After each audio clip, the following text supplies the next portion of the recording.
बोल हॅलो. बोल हाय. बोल ना. गावाच्या यात्रेला आलो आहे आपण. नमस्कार मंडळी, आम्ही आलो आहे आपण जोरात.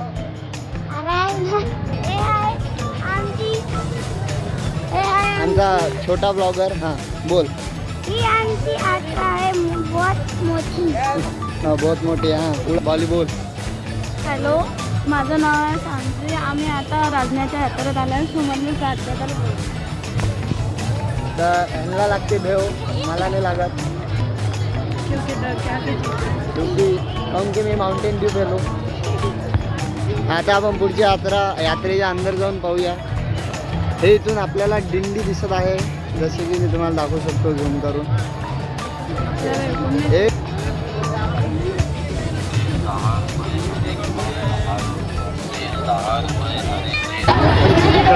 हे बोलेंगे बराबर लगा इसका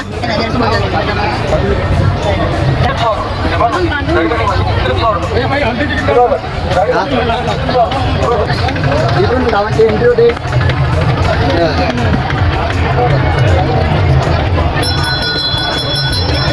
इथून आमच्या गावाच्या यात्रेची सुरुवात झालेली आहे.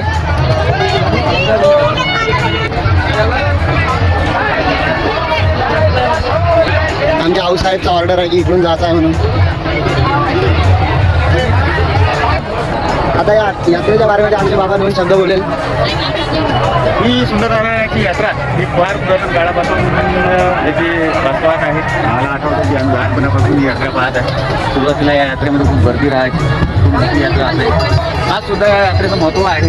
या यात्रेमध्ये एक रथ आहे, तो रथ पूर्ण यात्रेमध्ये बोलला जातो आणि त्याच्यासोबत बाहेरगावच्या दिंड्या असतात, भजन मंडळी असतात. ते भजन मंडळीच्या मागं तो रथ थोडं त्या चिंचेच्या झाडाखाली आणला जातो आणि त्या झाडाखाली दहीहंडी फुटते. दहीहंडीचा प्रसाद सर्वांना भेटते आणि ते दहीहंडी फुटल्यानंतर तो रथ पुन्हा मंदिरात येतं. इथं बक्षीस वितरण होते आणि ही यात्रा पुरातन असल्यामुळे दुरून दुरून लोक या ठिकाणी येतात.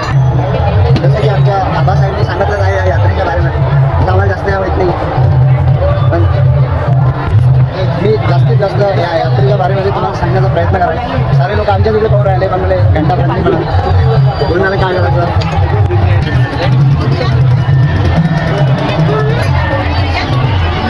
म्हटलं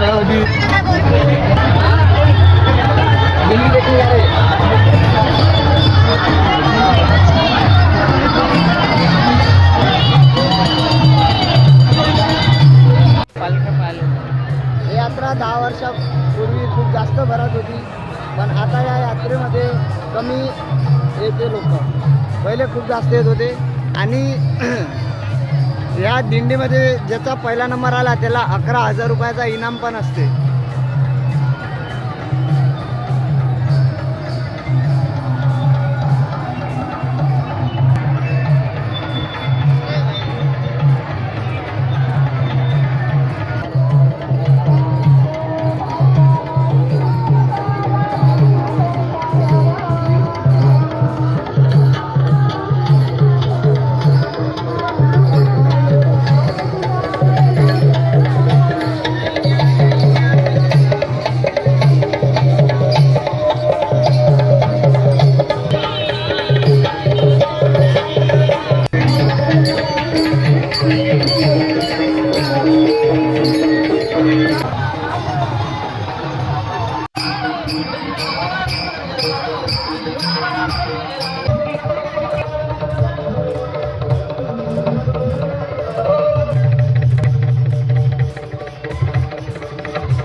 राहिला तिथं रथ थांबला आहे.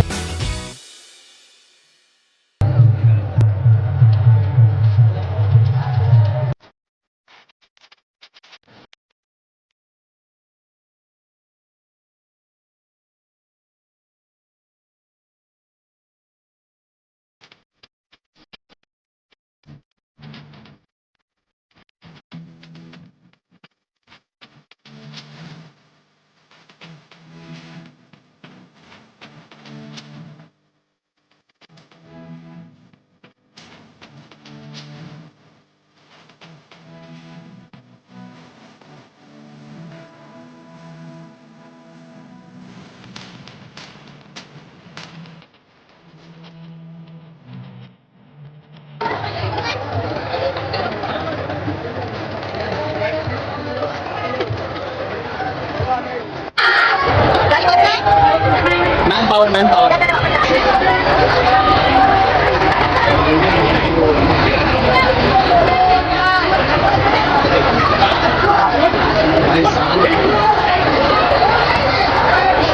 स्पायडरमॅन.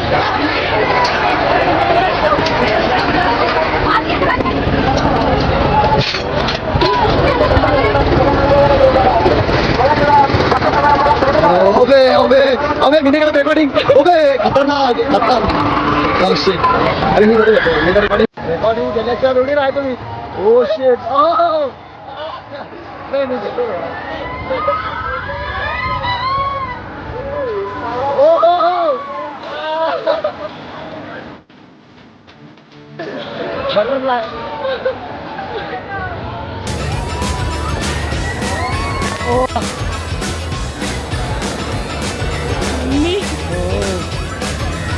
भाई अंकल चढले.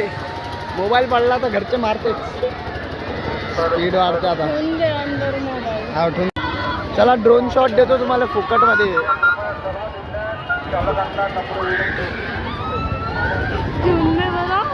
अबे मोबाईल पडला चालते. ब्लॉग बदला पाहिजे.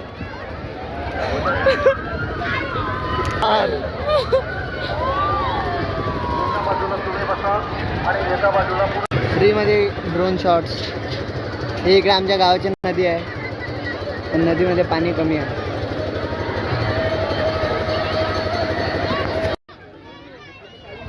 बाबू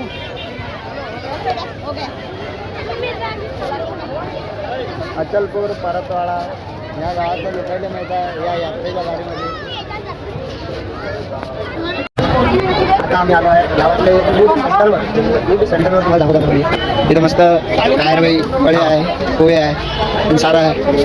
आम्हाला एका गोष्टी आपण कमी तेल नाही तेल खराब असल्यामुळे आणि नॉन हायजेनिक असल्यामुळे आम्ही ते खाण्याचं घेणार नाही आहे.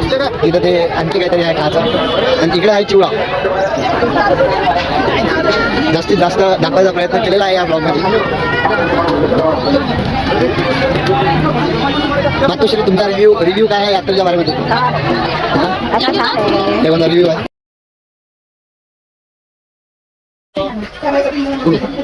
एकेकाळी सन 1947च्या अगोदर इंग्रजांचं राज्य असतानाची गोष्ट आहे. मुस्लिम राज्य चालू होते तेव्हाची गोष्ट. म्हणजे बोलताना बरोबर म्हणजे हे होते. तर त्यावेळेस या ठिकाणी म्हणजे गाई घोडे चालणारे म्हणजे बरेचसे गाई घोडे होते. प्रत्येकाच्या घरी 2-2, 3-3 गाई म्हशी अशा होत्या. अशा पद्धतीचे गुरे ढोरे चालणारा गुराखी, गुरे राखणारा गुराखी, गुरे चालत असताना त्यांचं बसाचं जे ठिकाण होतं गुरांचं चालून आणाच्या आजूबाजूच्या इकडून या जंगलातून शेतातून आणि ते गुरं ढावळं त्या ठिकाणी बसत होते. आज ज्या ठिकाणी मंदिर त्यावेळेस त्या ठिकाणी असं अशी टेकडी होती. उंच ठिकाण होतं. गाव नव्हतं त्या ठिकाणी. काही 2-2 घरं असे त्या ठिकाणी राहत होते. आणि इकडे राजना म्हणजे आपलं गाव राजना हे म्हणजे फक्त वरच्याच बाजूचं होतं. इकडे काही नव्हतं. हे आमची घरं नव्हती त्यावेळेस. तर त्या ठिकाणी ते गावठाण्याचं जे टेकडं होतं त्या ठिकाणी गुराखी गुरे चालणारे लोक गुरे चालता लहान मुलं होते गुराख्याची चालता त्याचा गिल्ली दांडू खेळत. त्या जमान्यात गिल्ली दांडू या खेळाचं जास्त महत्व होतं. खेळात गिल्ली दांडू, आट्यापाट्या झाल्या, खो खो, हे जे गेम खेळत होते. तर गिल्ली दांडू खेळत असताना ते गिल्ली ठेवासाठी जे गड्डा करणार होते त्या गड्ड्यावर एक गोडी लागली. गोडी म्हणजे वरची गोडी, कळसाची गोडी लागली त्यांना. आपल्या बाजू त्यांना काही माहीत नव्हतं का इथं काय आहे. तर ते गोळी निघत नव्हती म्हणजे वरची ते वरसाच्या वर राहते ते एवढी एवढी. तर ते पुन्हा खोदत राहत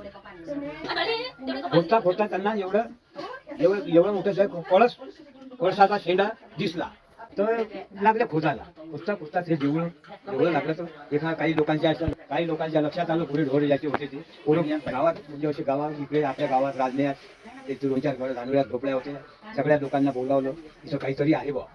तर तेव्हा त्या लोक जमा झाले. त्यातल्या काही लोकांनी विचार करून का मंदिर इथं असू शकते. मग त्यांनी लोकांनी असे एक जमाव केला आणि खोदणं चालू केलं. खोदता ते मंदिर सगळं वाढत गेलं खाली गोल गड्ड्या. तर ते मंदिरासारखं एक त्यांना हे निघालं मंदिराला जास्त खोदणं चालू केलं. खोदत असताना ते पूर्ण त्यांनी मंदिर त्या ठिकाणी खोदलं ते मंदिर पूर्ण मंदिर निघालं. ते जे गोल ठिकाण आहे मंदिराच्या म्हणजे मंदिराची जी चौकट आहे त्या मंदिराच्या आतमध्ये जे एक जिथं मूर्ती आहे मूर्तीच्या वरचं एक ठिकाण ते तेवढं निघालं घुमट आणि आतमध्ये मूर्ती निघाली. ते पूर्ण खोदलं पूर्ण खोदलं लोकांनी बस पूर्ण खोदलं प्रयत्न केले तर आतमध्ये मूर्ती निघाली. निघाली तेव्हा मूर्ती बंद होती अशी. ते थोडी साफसफाई करून निघाली. आतमध्ये तेलाचा दिवा चालला जोच चालू होती. असं म्हणजे आपण तर नाही पाहिलं म्हणजे जे पुराणी कथा आहे ते मी सांगून जाईल ऐकणार कथा जुन्या लोक जे होते त्या पद्धत ते मंदिर निघालं. जोत तयारी तिथं पाणी लागलं. अजूनही तो गड्डा आहे त्या गड्ड्यात पाणी आहे पायापाशी गड्डा त्या ठिकाणी पाणी आहे. त्या पाण्यात दोरी सोडून पाहिली तर या पूर्णा नदीचा पूर जेव्हा येते तेव्हा ते पाणी त्या सुंदर नाच्या पायापर्यंत डुबत होते. अजूनही आतून भुईगड आहे. कमीत कमी 100-200 फूट दोरी सोडली अशी त्याने लोखंड बांधून पूर्ण दोरी चालली गेली आतमध्ये. पण तिचा तपास लागला नाही. भूल असा गड्डा आहे पण अजूनही तो गड्डा आहे. नंतर देऊळ पूर्ण मग त्या लोकांनी देऊळ असं गोल बांधलं पण जे मूर्ती आहे ती मूर्तीची जागा बांधू देत नव्हती म्हणजे चमत्कार बांधू नव्हती म्हणून ती मूर्ती आतमध्ये आहे. मूर्ती आतमध्ये आहे आणि त्या गड्डा बाहेर आहे. गोल हा बाहेर आहे आणि या बाहेरच्या आतमध्ये मूर्ती आहे. तिथं फाटक आहे. फाटकाच्या आतमध्ये जी मूर्ती आहे